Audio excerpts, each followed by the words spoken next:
உங்களை தான் சொல்றேன், மேல வந்து தூங்குங்க. அதெல்லாம் ஒண்ணு வேணாம். எனக்கு இங்கே தூங்கி பழகிடுச்சு. இப்போ ஒரு ரூம்ல படுத்தா எனக்கு தூக்கம் வராது காவியா.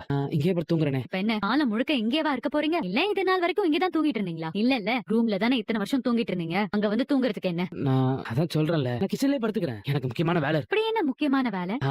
நாளைக்கு என்னென்ன செய்யணும், ஏது செய்யணும் அப்படின்னு பிளான் பண்ணணும். என்னமா அதெல்லாம்? உங்க அண்ணன் சர்வ சாதாரணமா வசதியா இருக்கிறவனால பாக்க வேண்டாம், குணமா இருக்கிறவனா பாரு, மனமா இருக்கிறவனா பாருன்னு சொல்லிட்டு போறாரு. மா எனக்கு மட்டும் கோடீஸ்வரனா பார்த்து கல்யாணம் பண்ணி வைக்கல. கல்யாணத்துக்கு முன்னாடி லெட்டர் எழுதி வச்சுட்டு ஓடி போயிடுவ சொல்லிட்டேன். எனக்கு மட்டும் என்ன எங்க அண்ணன் பேசுறதுல எனக்கு சந்தோஷமா? நானும் கடுப்புல தாண்டி இருக்கேன். வேற என்னமா, ஒரே தங்கச்சி மகளாச்சே, நம்ம மகனை தான் கட்டி கொடுக்கல. அதுக்கு தராசுல வச்சு சரிசமமா இருக்கிற மாதிரி ஒரு பணக்காரனா திருப்பூர் தொழிலதிபருக்கு கல்யாணம் பண்ணி கொடுப்போன்னு உங்க அண்ணன் யோசிச்சாரான்னு பாத்தியா? எல்லாம் ஏன் தெரியுமா? நான் சொல்லவா?